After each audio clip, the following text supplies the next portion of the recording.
good, y'all, man? I just recorded 7 minutes of this video. I'm not going back. The whole time I was recording, it was not real getting my audio. So I'm gonna just catch y'all up myself. This video is about the guy's eye and how it has a choke on the Strait of Hormuz, however you're supposed to say it. I'm not, pronouncing this man's name. Go hit that subscribe button. I will put his, YouTube in the description. But this is what we react to. I know y'all looking at this like, man, I already watched 5 minutes of it. It's because I was recording, but it wasn't even recording my audio because it was muted the whole time. So that's that. But I'm just catching y'all up on everything. If you like watching content like this, let me know. I don't know if I might get a copyright strike for this, but let's go for it. But he's pretty smart about the whole situation. Apparently, they got a whole new toll thing right here, and the U.S. is saying no, you cannot block this. But as I was saying, there are no rules to fighting. When you get into a street fight, you can't tell somebody how to fight you. Y'all are not the same. If that man bites you, you can't do nothing about it. And that's basically how the U.S. is going about things, saying they cannot block this right here, which is not true. They can do whatever they want to do. Y'all done bombed these people's schools. Y'all done did all type of things to these people. So this is the video. Let me know what y'all think. Plus%, like a majority of their oil is imported. A bunch of countries in East Asia as well, like I'm talking like South Korea, Japan, the list goes on, are also extremely dependent, and they're like burning into their reserves right now. So yeah, basically moved everything from like this beautiful passageway that we had over here to now going through their very narrow toll booth that they've set up top. So here's another cluster of crossings that happened on the 15th. Let's take a look at which one these are. So we've got Karachi, a Karachi Pakistani flagged crude oil carrier. Makes a ton of sense. They are very chummy with Iran, of course. You've got Liberia, and sometimes you just have like HG flag unknown vessel. We just have no information whatsoever. What I started noticing, there's a bunch of trends where people actually don't turn their AIS on while they're transiting, aka they are considered a dark vessel. And turns out when you have all this data, of course, you can detect the dark gaps as well. So let me give you an example over here. This is a Indian flagged LPG carrier, Jag Vasant, and this is what, on the 23rd this happened. Basically, you'll see the ship kind of mosey on over, and then right as it's about to cross the strait, right, they turn off their AIS transponder, probably getting IRGC escort, and then when they complete their transit, right, they'll mosey on over, and then finally you see them again right over here when they turn their AIS back on. So this seems to be a pretty common pattern, and it makes sense. Maybe it's like for operational security, God knows what their reason is, but here, let me show you a bunch of other dark vessel events over here. So here's another great example. We got the Yekta 2 that's going to go dock in Iran, goes here, turns off its AIS, and it turns it back on when it's safely made it over to the Iran side. Here's another one. You see the ship kind of getting ready to make the transit, and then when it crosses, it turns on AIS again. By the way, this is where my other video on RF...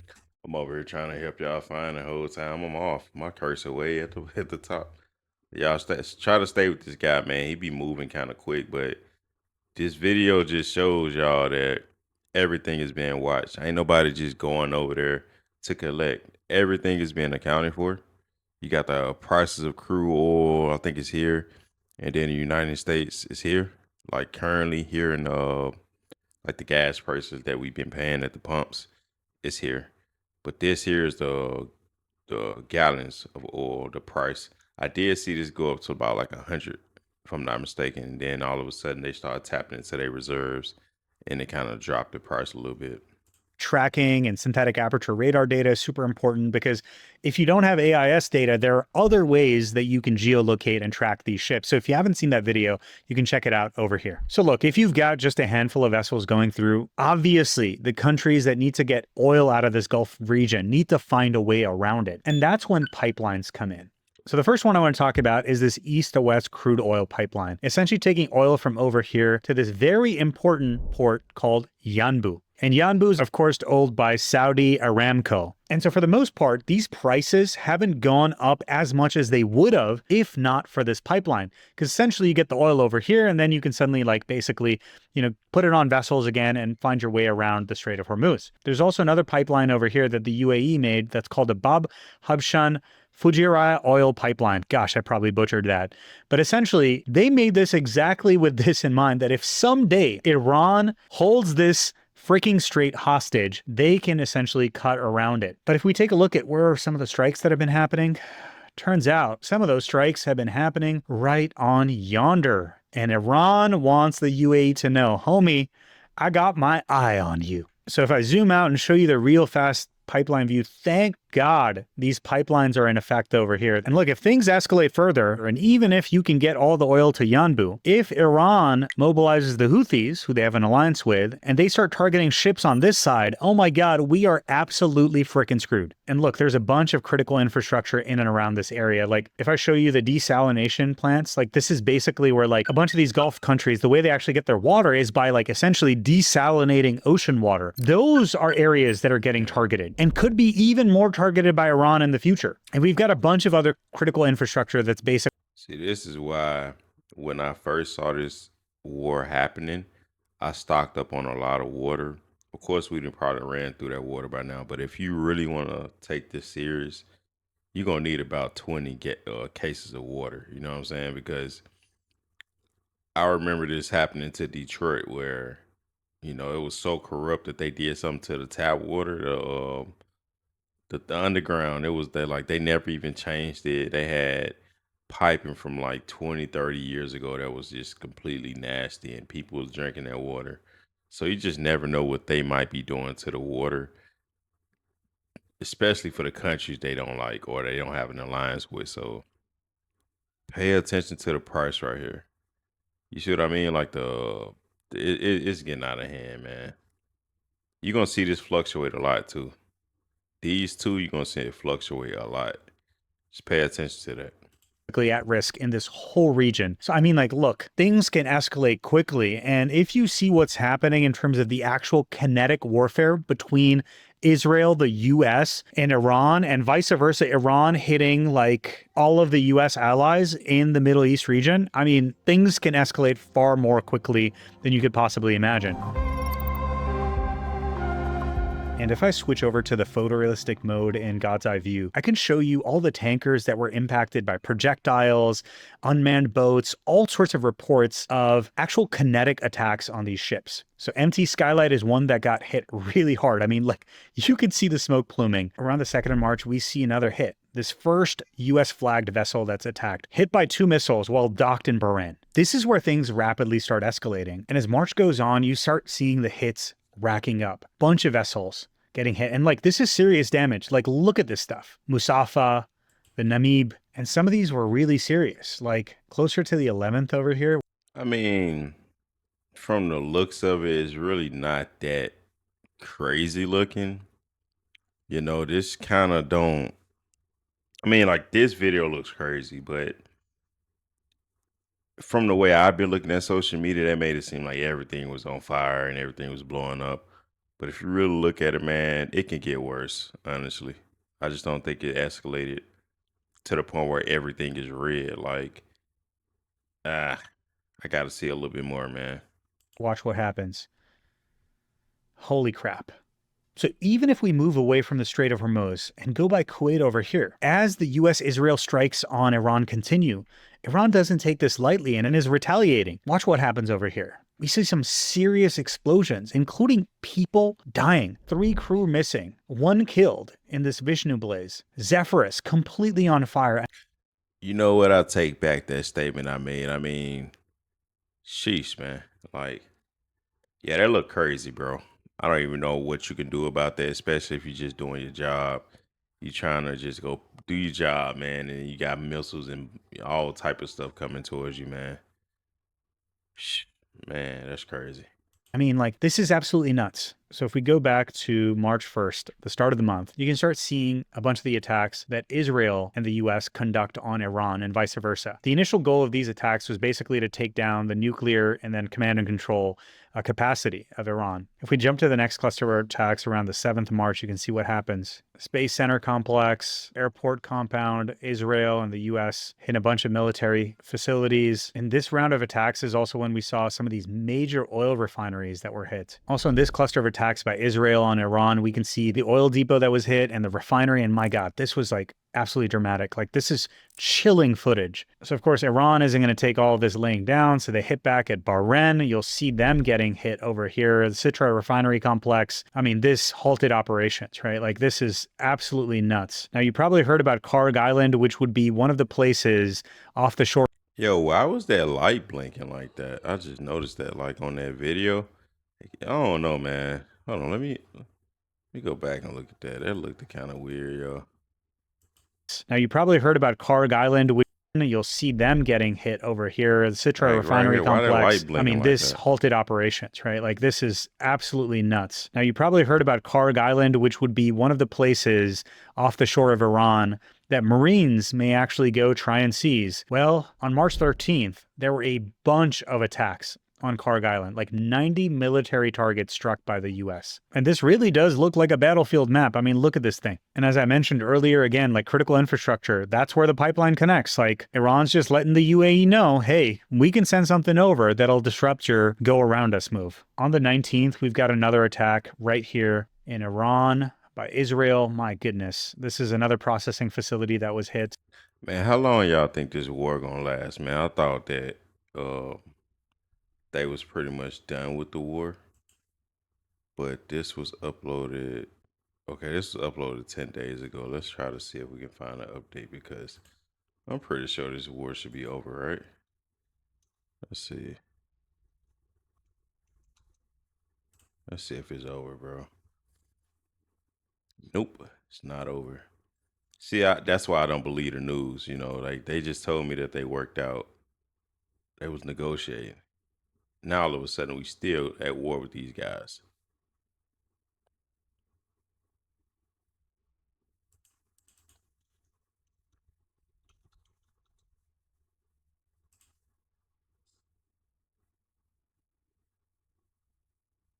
Oh no, see they taking it too far. That's my World War III. Let me go to oh man, they be tripping. As of April 2026, the United States is actively engaged in a military conflict. Why do they keep calling this a military conflict? Just say we are at war with Iran. Like, just say it, bro.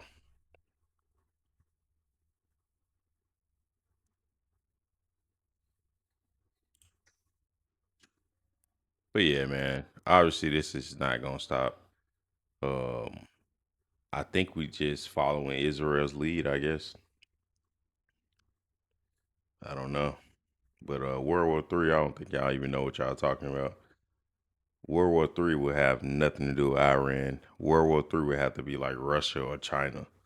I don't even think Iran is a big enough country to even start a World War III. I mean, they could be like edging on if North Korea get involved, but nah, not no World War III, not with Iran. And then right after that facility got hit, you can immediately see Iran clap back again. So Kuwait and Qatar simultaneously get hit very soon after. And despite Israel's Iron Dome system, some of Iran's attack actually made it in like Haifa refinery got hit, right? This was reported on March 19th and like localized damage and fire. There's a whole other video we could make about the drone strategy that they've been using. And of course, heavily reported in Saudi Arabia was the Prince Sultan Air Base. And here we can see a bunch of these military assets that the US had were hit, including this really expensive spy plane. So you can see this is the airport over here, and this is the before and after satellite imagery. So if I zoom out and just give you the global view, you can see how much of this is a tit for tat. And still both sides are showing remarkable restraint. Like they're not just outright bombing a freaking pipeline because that would escalate things way further. And by the way, while we're here, I just want to point out the terrain of Iran. Like this would not be an easy war to fight. As you may or may not know, even as these satellites are going overhead, a bunch of the commercial providers have put in a 2-week waiting period, essentially for operational security purposes. So countries like Iran can't use, let's say, US commercial satellite imagery providers as their own surveillance apparatus. This is, of course, making things really hard for open source intelligence and journalists to do this kind of reporting too. Because before, I mean, like back when I worked on Google Maps, we would task these satellites and get images very, very quickly. All right, so when you zoom out and you see this battle. Basically, what he just said was the USA is not allowing Iran to access the satellites because they don't want them to get the up and up on intelligence and they basically trying to slow them down on what they know about what's going on, where their locations at, which is a smart move because like I said, I'm pretty sure we control the satellites, the internet, and man, it's crazy, man. It's crazy. Playing out on the globe at this time-lapse speed, you can start seeing just how much is happening that you can't quite internalize when you're looking at the latest tweet or news report. And my God, if things continue to escalate, things can get really bad. Like we've talked about this, right? Like if critical infrastructure and crude oil gets hit, we've talked about how important oil is. We could talk about green. Yo, if things get bad from the Strait to the store with the Strait of Hormuz, basically it affects all the merchandise, the food chains out there. Crude oil will be going up by 70%. Gas, jet fuel prices will be going up by 40%. Fertilization will be going up by 43%. Food inflation, 25%. Oh, man. Energy and all this other thing, but our civilization as it stands is exceedingly dependent on petrochemicals, and a bunch of countries are very dependent on imports. So the most affected countries will probably be, I'm not going to say them because China, they always work out things. It would have to be Japan. Japan, India, Kuwait. I feel like those will be the straight up affected, parties involved because Saudi Arabia is just too big. China is too big. It'll definitely be the middle people that get hit the hardest, man. And that sucks for them, bro.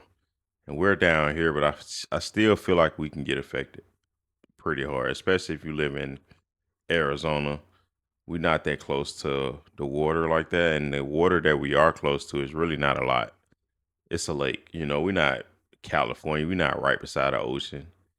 So it's like we don't really have that immediate access unless we go down to Mexico or something. Importing all of their petrochemical. Like geographically, the US is extremely blessed, but the rest of the world. Man, sheesh. The reason I pointed out Japan because look where they at, bro. They really just by themselves, and it really takes a lot to just help them out. But they do depend on this here. They do. You know, they got us over here in the minimum, but I still feel like it will affect us hard because we do. Like other countries are gonna try to punish us for what we're doing to these countries here. So yeah, I don't really trust this graphic right here. Change this to like a 20%. That 5% is just way too. Y'all getting too comfortable with this. Not so much. So while the UK is saying, hey, it's fine, just like go into Easter like normal, don't worry about it, the rest of these countries actually don't have much time left. Like Pakistan has 10 days of reserves, India 22.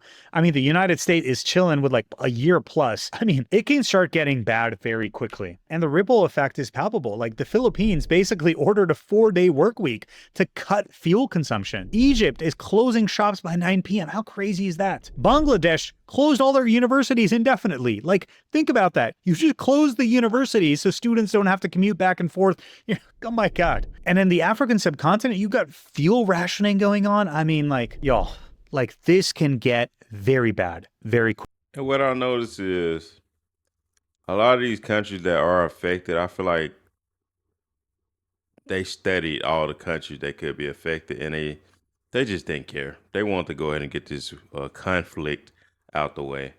I mean, come on now. Just insane, man. Let me know what y'all think, man. I'm not going to take too much of y'all time. If you feel like this war is going to end probably 2 months, 3 months, let me know. Comment down below. But check this guy's channel out. You know, he has a very good perspective of what's going on. When was the last time he uploaded? Oh, actually a day ago. This was the video I thought I clicked on, using God's eye to monitor, but I ended up clicking on this.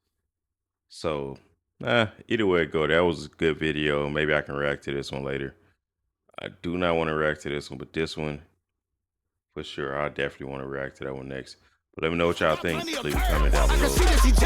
Cause she can't afford the Margielas and furs. Bitch, you should've let me hit it in high school, but you said I'm a perv. I'll be the last nigga standing at the end of the purge. I created the